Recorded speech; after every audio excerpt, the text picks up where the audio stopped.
क्या कभी आपके मन में ये ख्याल आया है कि दुनिया की सबसे खूबसूरत और मशहूर पेंटिंग के पीछे कोई बहुत बड़ा दर्द छुपा हो सकता है? बिल्कुल। आज हम एक ऐसी ही कहानी के सफर पे चलने वाले हैं जो आपको उन पुरानी दादी नानी की कहानियों की याद दिला देगी। एक ऐसी कहानी जहां कला है, बेइंतहा प्यार है और एक बहुत बड़ा बलिदान है। तो चलिए बिना देरी किए सीधा इस कहानी में उतरते हैं। अब यहाँ एक बहुत ही हैरान करने वाला सवाल उठता है। क्या टूटी, कुचली और बिल्कुल काम न कर पाने वाली उंगलियां दुनिया की सबसे बेहतरीन कलाकृति बना सकती हैं? सोचने में थोड़ा अजीब लगता है ना, लेकिन यही तो हमारी आज की इस कहानी का सबसे बड़ा रहस्य है। चलिए शुरुआत से शुरू करते हैं और देखते हैं कि आखिर ये सब हुआ कैसे। बात 15वीं सदी की है। जर्मनी के न्यूरनबर्ग शहर के पास एक बहुत ही छोटा सा गांव था और स्क्रीन पर आपको जो नंबर 18 दिखाई दे रहा है ना, यकीन मानिए ये कोई आम नंबर नहीं है। ये दरअसल ड्यूरर परिवार के बच्चों की गिनती है। जी हाँ, बिल्कुल सही सुना आपने। एक ही घर में पूरे 18 बच्चे। अब जरा सोच कर देखिए, इतने बड़े परिवार का सिर्फ पेट पालना ही उस दौर में कितना बड़ा संघर्ष रहा होगा। इतने बड़े परिवार को बस किसी तरह जिंदा रखने के लिए उनके पिता, जो पेशे से एक सुनार थे, दिन में लगभग 18 घंटे काम किया करते थे। सोचिए, जो भी छोटा मोटा काम मिलता वो बस कर लेते थे। घर में भयंकर वाली गरीबी थी। लेकिन इस घोर अंधेरे और लाचारी के बीच भी परिवार के 2 लड़कों अल्ब्रेक्ट और अल्बर्ट की आंखों में एक बहुत ही बड़ा सपना पल रहा था। अब यहाँ एक बहुत बड़ी दुविधा थी। एक तरफ दोनों भाइयों का आर्ट एकेडमी जाने का सपना था, क्योंकि दोनों के हाथों में गजब का जादू था, कमाल की कलाकारी थी। और वहीं दूसरी तरफ थी उनकी वो भयंकर गरीबी।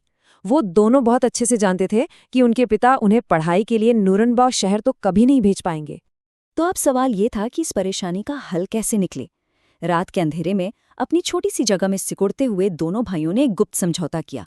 रविवार सुबह चर्च के बाद उन्होंने एक सिक्का उछाला। शर्त ये रखी गई कि जो जीतेगा वो आर्ट एकेडमी जाएगा और जो हारेगा वो पास की उन खतरनाक खदानों में मजदूरी करेगा और अपने भाई की पढ़ाई का सारा खर्च उठाएगा। और हाँ, जब जीतने वाला भाई अपनी पढ़ाई पूरी कर लेगा तो वो वापस आकर दूसरे भाई को एकेडमी भेजेगा।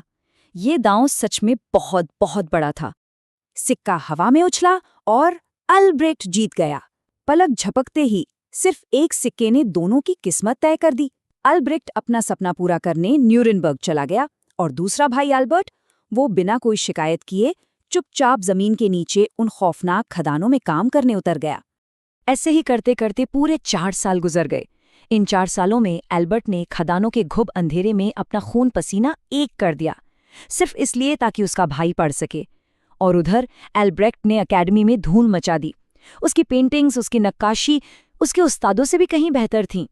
अपनी पढ़ाई पूरी होने तक वो एक बहुत ही मशहूर और अमीर आर्टिस्ट बन चुका था। आपको क्या लगता है अब क्या होगा? अल्ब्रेक्ट एक मशहूर आर्टिस्ट बनकर अपने गांव वापस लौट आया है। परिवार में जबरदस्त जश्न का माहौल है।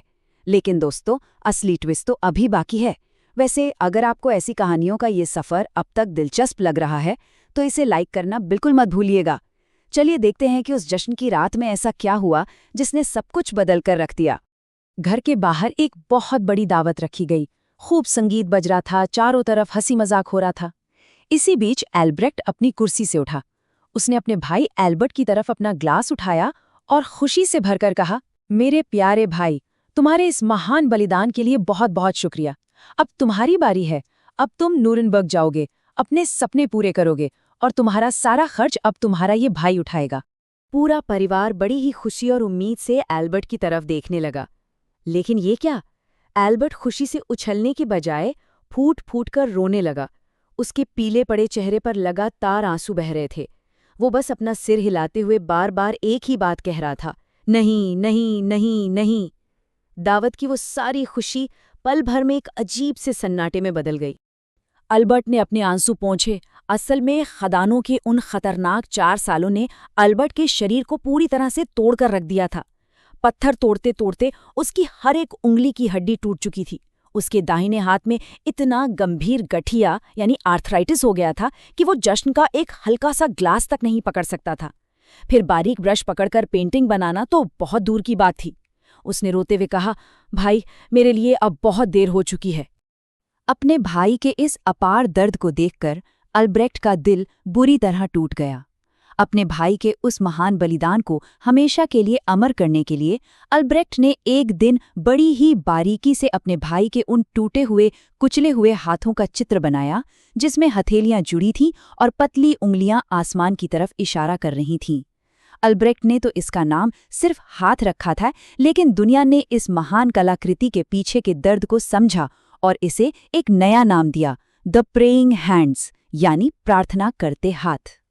अब जरा एक पल के लिए सोचिए, अगर आप उस जगह होते तो क्या करते? इस पूरी कहानी में आपको कौन सही लगा और इतने बड़े बलिदान से हमें आखिर क्या सीखना चाहिए? थोड़ा विचार कीजिए और अपने जवाब मुझे कमेंट्स में जरूर बताइएगा। इस कहानी की सबसे बड़ी सीख यही है कि इस दुनिया में कोई भी इंसान कभी अकेले सफल नहीं होता। हमारी कामयाबी के पीछे अक्सर हमारे अपनों का वो अनदेखा बलिदान होता है जो शायद हमें दिखाई भी नहीं देता। अगर हम कुछ सीखे बिना बस शॉर्टकट ढूंढते हैं ना, तो हम कभी आगे नहीं बढ़ पाते। और हमेशा याद रखिए, जिंदगी का बोझ हमें नहीं गिराता, बल्कि हम उस बोझ को कैसे उठाते हैं, असल में ये मायने रखता है। और बच्चों, इस गहरी बात को हमेशा याद रखने के लिए चलिए एक छोटी सी और मजेदार कविता गुनगुनाते हैं। जब मिलजुल कर उठाते हैं भार, तो आसान हो जाता है हर पहाड़ पार। है ना मजेदार? जब हम एक दूसरे का साथ देते हैं ना, तो बड़ी से बड़ी मुश्किल भी बहुत छोटी लगने लगती है। तो आगे से जब भी आपके सामने प्रार्थना करते हाथों की वो मशहूर तस्वीर आए, तो एल्बर्ट के उस खामोश बलिदान को जरूर याद कीजिएगा। अगर ये कहानी आपके दिल को छू गई हो, तो इसे अपने दोस्तों, बच्चों और परिवार के साथ जरूर शेयर करें। माता पिता से भी मेरा अनुरोध है कि वो बच्चों के साथ बैठकर इस कहानी की सीख पर चर्चा जरूर करें। और हाँ, ऐसी ही शानदार और अनसुनी कहानियों के लिए चैनल को सब्सक्राइब करके हमारा साथ जरूर दें। आज के इस खूबसूरत सफर में हमारे साथ जुड़ने के लिए आपका बहुत बहुत धन्यवाद।